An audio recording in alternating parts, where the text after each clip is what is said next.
오늘은 영상으로 인사드립니다. 6월 4일 목요일이고요. 우리 오늘도 영상으로 첫 시간을 주 앞에 드리는 모든 성도님들 진심으로 축복합니다.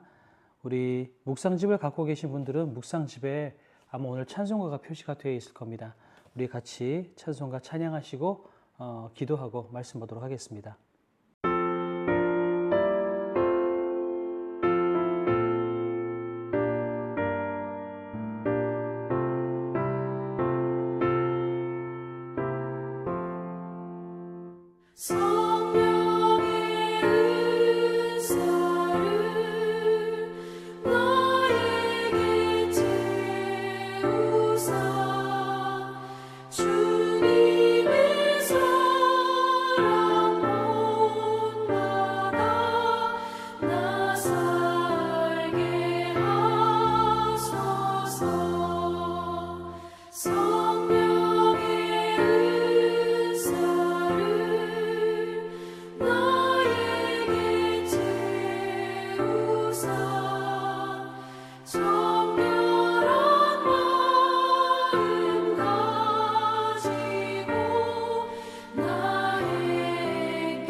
사랑의 주님, 오늘도 우리가 영상으로 각자의 자리에서 첫 시간을 주 앞에 드립니다.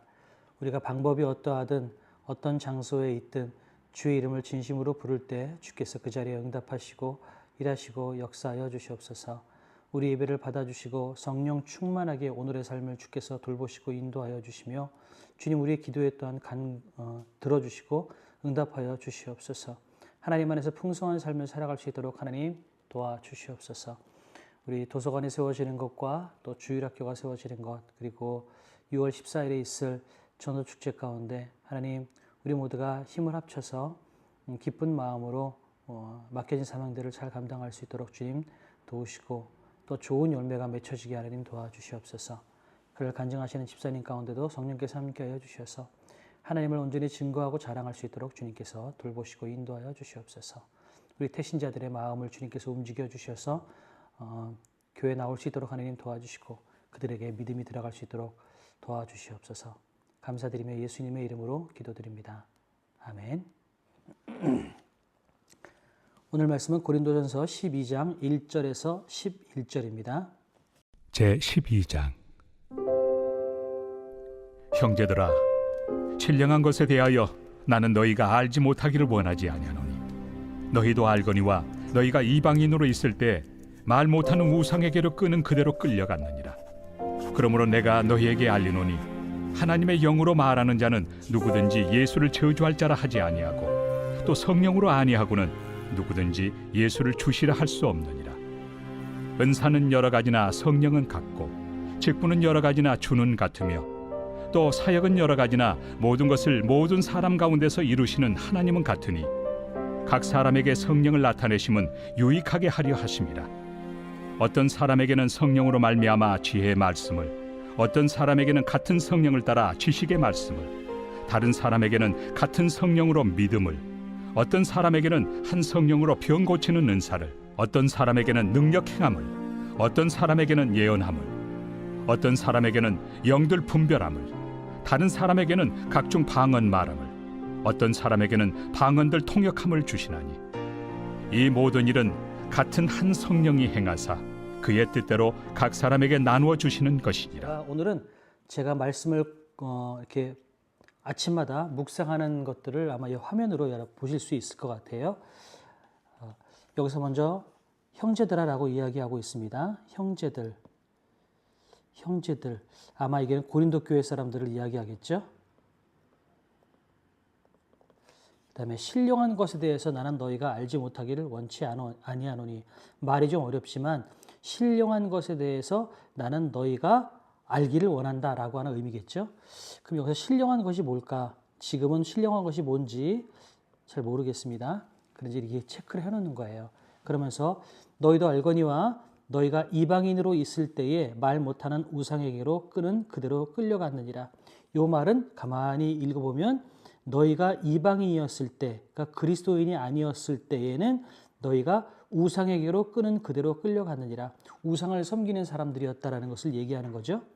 그러므로 내가 너희에게 알리노니 하나님의 영으로 말하는 자는 누구든지 예수를 저주할 자라 하지 아니하고, 여기서 끊고요. 또 성령으로 아니하고는 누구든지 예수를 주시라 할 수 없느니라. 여기서 하나님의 영이 나오고요. 그 다음에 성령이 나옵니다. 동일한 표현이죠. 그런데 하나님의 영으로 말하는 자는 예수를 저주할 자라 하지 아니하고, 하나님의 영에 사로잡힌 자는요, 하나님을 부인하거나 하나님을 저주하거나 하나님을 욕할 수 없다는 거죠. 왜냐하면 그 안에 성령께서 인도하시고 주관하고 계시기 때문에 그렇다는 겁니다. 또 성령으로 아니하고는 누구든지 예수를 주시라 할 수 없느니라. 그러니까 이것도 성령이 계시는 사람들만 예수를 구주로 고백할 수 있다라는 표현인 거죠. 그러니까 성령께서 계실 때에는 하나님을 저주하거나 부인할 수도 없고요. 또한 성령이 계시기 때문에 예수를 주로 고백할 수가 있는 겁니다. 그러니까 하나님을 인정하고 하나님을 고백하는 그 모든 것들은 결국은 내 의지나 내 지식으로 하는 것이 아니라 성령께서 역사하시는 것이다 라고 지금 본문이 이야기하고 있는 것 같아요. 그리고 난 다음에 4절서부터는 은사가 나오고 직분이 나오고 사역이 나옵니다. 이걸 봤을 때 1절부터 3절까지를 끊으면 되겠구나, 저는 이렇게 생각이 들어요. 그래서 1절부터 3절에 대해서는 지금 이거 세 절을 한 가지 주제로 이야기한다면 뭐라고 이야기할 수 있을까? 이건 결국은 성령으로만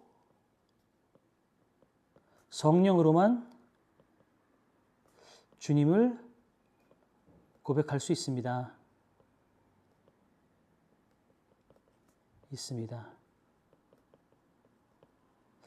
1절부터 3절까지를 한 문장으로 말한다면 이렇게 저는 표현할 수 있을 것 같아요. 왜냐하면 신령한 것에 대해서 이야기하고 있는데 지금 여기서 신령한 것에 대해서는 정확하게 지금 뭔지는 안 나오고 있어요.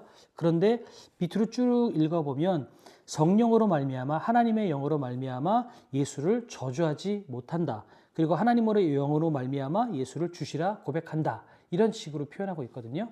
결국은 성령의 역사에 대해서 1절에서부터 3절까지 이야기하고 있고요.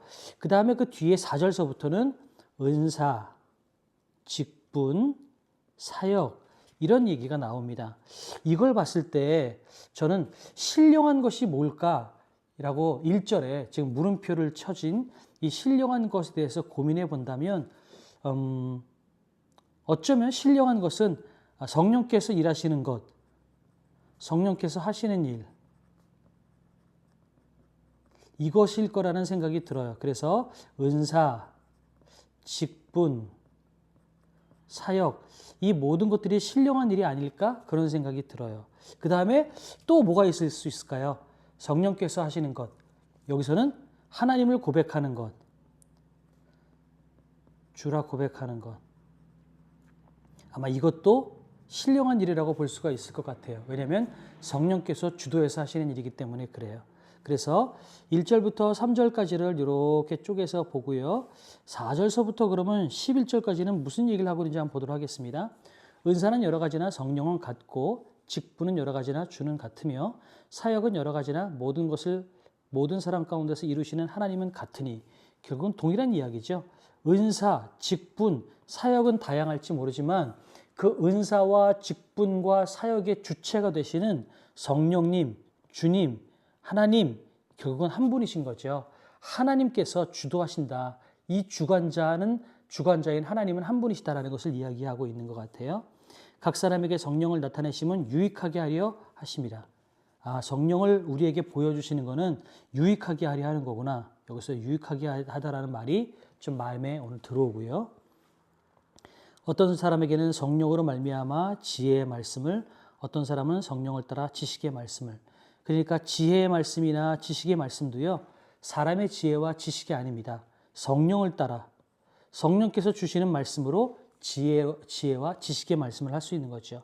마찬가지입니다. 성령으로 믿음, 병 고치는 은사, 이 모든 것들, 능력 행함, 예언, 영분별, 방언, 통변, 이 모든 것들이 성령으로 말미암아라고 되어 있어요. 한 성령으로 이렇게 되어 있습니다. 그러니까 결국은 이 모든 성령의 은사는요, 사람의 주도나 사람의 능력이나 사람의 열심에 의해서 얻어지는 것이 아니라 성령의 주권에 의해서 우리에게 주어지는 것이다라고 생각을 할 수가 있는 거죠. 이 모든 일은 한 성령이 행하사, 보세요. 한 성령이 행하사 그의 뜻대로 각 사람에게 나누어 주시는 것이다. 그의 뜻대로래요. 그의 뜻대로. 그의 뜻대로.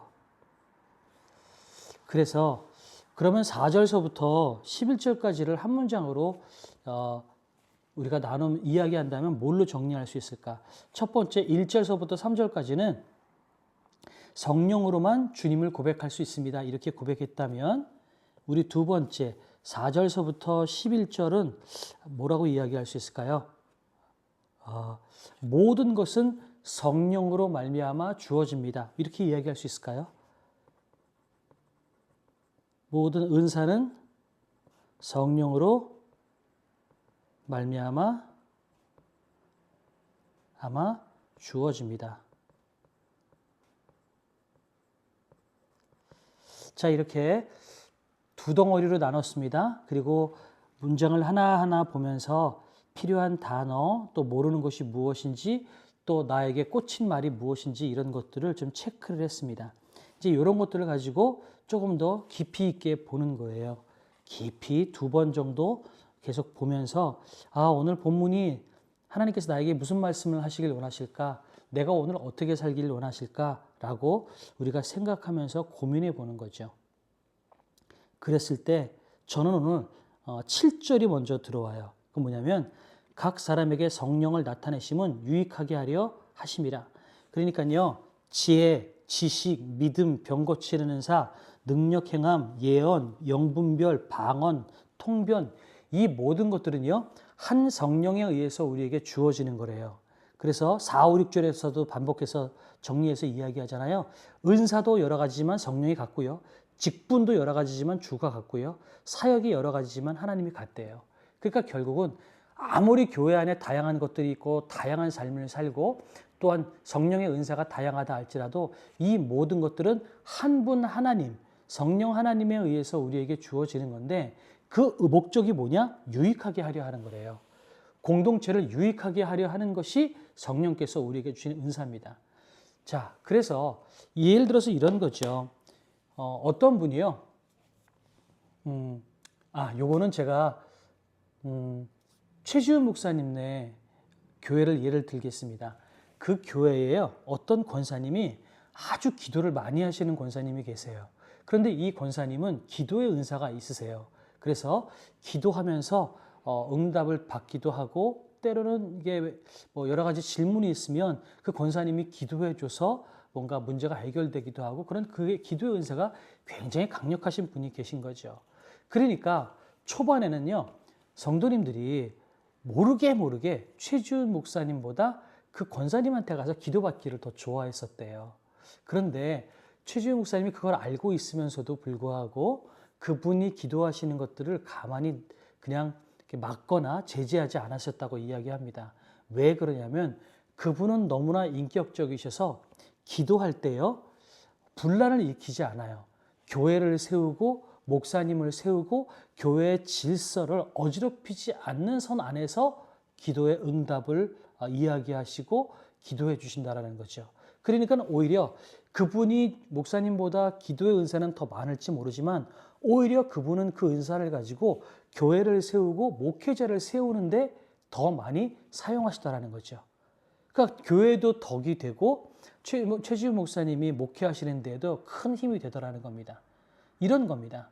그런데 반대로요. 어떤 기도하시는 분은 이런 거죠. 이거는 어떤 교회에서 또 다른 교회에서 벌어진 일입니다. 그 교회에서 기도의 은사가 많으신 분이요. 누군가를 보면서 기도하면 그분의 과거를 다 캐낸다고 합니다. 저 사람이 뭐 지금 어떤 나쁜 짓을 저지르고 있는지, 가정에 어떤 어려움이 있는지, 어떤 여러 가지 어떤 범죄를 저지르고 있는지, 마음에 어떤 어려움이 있는지 이런 것들이 기도하면서 다 보이더래요. 그런데 문제는 뭐냐면 이분이 그런 것들을 가지고 성령께서 만약에 그걸 보여주셨다면 사실은 성령께서는요 상처 주거나 분란을 일으키시는 역사를 일으키지 않으십니다. 그럼에도 불구하고 그냥 성령께서 그걸 보여주셨다라고 우리가 만약에 믿는다면 그 다음에는 우리가 해야 될 건 뭐냐면요 조용히 찾아가서 당신을 위해서 기도합니다. 여러분 여기까지만 하는 것이 정당한 모습입니다. 그런데 어떤 사람들은 그거 보면서 당신 지금 잘못한 거 있지? 죄 지은 거 있지? 빨리 회개해. 드러내놓고 이야기하더라는 거죠. 아니면 더 나가서 다른 사람에게 저 아무개 집사 지금 가정이 지금 어려워. 이런 이야기를 하기도 하더라는 겁니다. 그러면 이거는 그 사람이 교회를 못 나오게 막는 것일 뿐만 아니라요. 분란을 일으키는 겁니다. 또한 성령께서는요. 인격적인 분이시기 때문에 누군가의 상처를 그렇게 들춰내지 않으세요. 그래서 기도의 은사가 많으신 분들이라고 하는 분들 중에서 정말 기도의 은사가 있으시고 정말 성령께서 역사하시는 분은요. 누군가를 놓고 기도할 때 그 사람의 치부를 성령께서 보여주시지 않으세요. 오히려 그분이 더 살아나고 그분이 더 회복될 수 있는 것들을 성령께서 보여주시지 그분들의 치부와 잘못된 것을 보여주면서 저 사람 지금 잘못됐어. 저 사람 지금 죄 짓고 있어. 지금 이런 것들을 그 기도하는 사람에게 성령께서 가르쳐줘서 그 사람이 정죄감을 받도록 하지 않으시는 거라는 거죠. 그러니까 성령께서 나타나시는 건 유익하게 하려 함이래요. 개인을 유익하게 하고요. 교회를 유익하게 하는 겁니다. 기도하고 방언의 은사가 있고 예언의 은사가 있는 것도 결국은 뭐를 유익하게 하냐면요. 교회를 유익하게 하기 위해서 이야기하는 겁니다.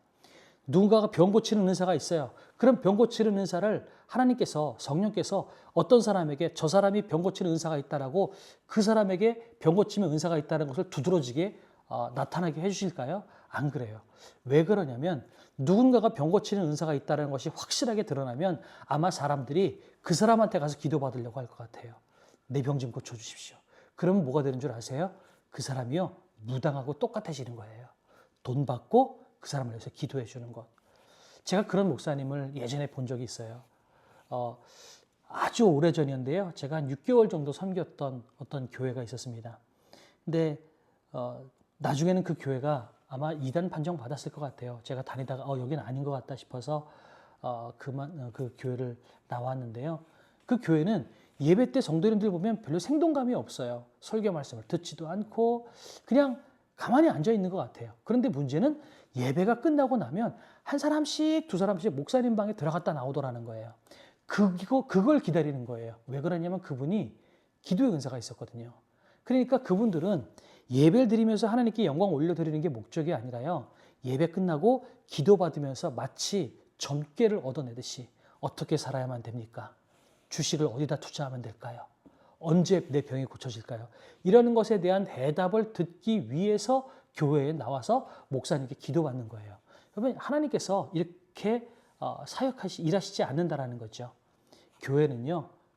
성령의 역사하심은 교회의 유익을 위해서 우리에게 주시는 것입니다.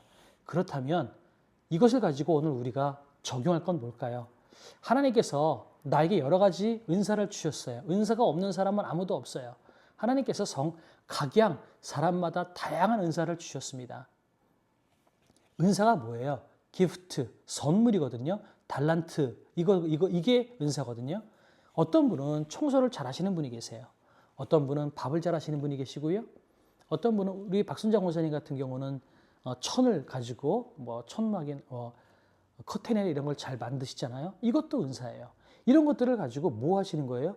교회를 섬기고 있는 거예요.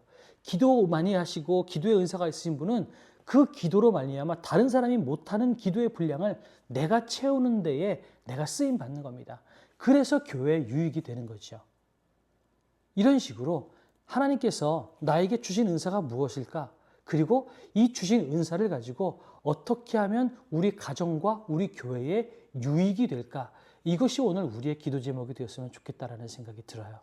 그래서 저는 오늘 7절입니다. 성령을 나타내심은 유익하게 하려 하심이라. 저는 이것이 오늘 받은 말씀이고요. 그래서 오늘 하루 살면서 하나님, 제가 목사인데 설교하고 찬양하는 것 말고 또 저에게 뭐 어떤 은사가 있습니까? 어떤 모양으로 더 교회를 섬길까요? 저는 그걸 오늘 하루 종일 아마 물으면서 살 것 같습니다. 각자 받은 은혜대로 그렇게 하나님께 기도하면 됩니다. 그리고 여러분 묵상식 갖고 계신 분들은 한 페이지를 넘겨서 보시면요. 맞네요. 12장 1절부터 3절까지는 성령과 신앙 고백, 12장 4절부터 11절까지는 성령의 은사들에 대해서 이렇게 쭉 설명을 하고 있습니다. 그러면 그 설명을 한번 보세요. 그리고 우리 모두는 사명자 존 비비어라는 분이 쓰신 칼럼의 내용을 옆에다가 적어놨습니다. 묵상집에 없으신 분들을 위해서 제가 오늘 읽어드리겠습니다. 어느 날 아버지가 내게 불쑥 아들아 다리가 참 멋지다. 이유가 뭔지 아니? 그건 이 아빠의 다리가 멋지기 때문이야. 부전자전이지 라고 말씀하셨다. 나는 당황했지만 미소를 지으며 말했다. 아빠 멋진 다리를 주셔서 감사해요. 사실이다. 다리는 시선을 끈다. 하지만 다리 없이도 사람이 살 수 있다는 사실에 대해 생각해 본 적이 있는가? 교통사고로 한쪽 다리를 잃었어도 여전히 일상을 잘 살아가는 사람을 나는 알고 있다. 그러나 간이라면 얘기가 달라진다. 누구도 간 없이는 살 수 없다. 그런데 이런 말을 들어본 적이 있는가? 정말 멋진 간을 갖고 계시네요. 너무 매력적인 간이에요. 우리는 눈에 보이는 부분을 꼭 필요한 부분이라 여긴다. 하지만 하나님 말씀에 따르면 그렇지 않다. 부르심 하면 목사, 찬양 인도자, 청소년 사역자, 선교사 등을 떠올리는 사람이 많다. 반면 이렇게 말하는 사람은 별로 없다.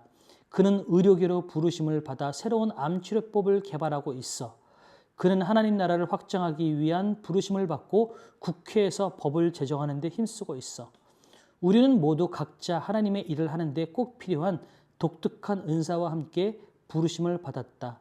그러므로 언제 어디서든 하나님의 나라를 건설하기 위해 은사를 사용해야 한다. 우리는 모두 사명자다.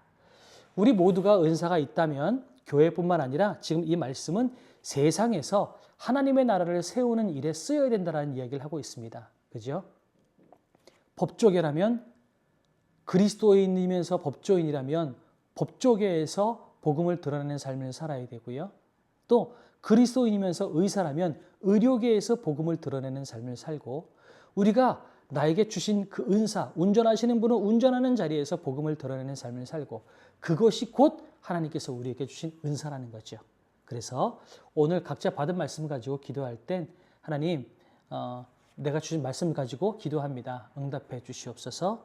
더불어서 하나님 나에게 은사를 주셨는데 이 은사를 주신 그 하나님께서 나를 보내신 그 자리에서 그리스도인으로 잘 살아갈 수 있도록 힘과 능력을 주시옵소서. 우리 그렇게 각자 기도하며 나가면 좋겠습니다. 다 같이 기도하도록 하겠습니다.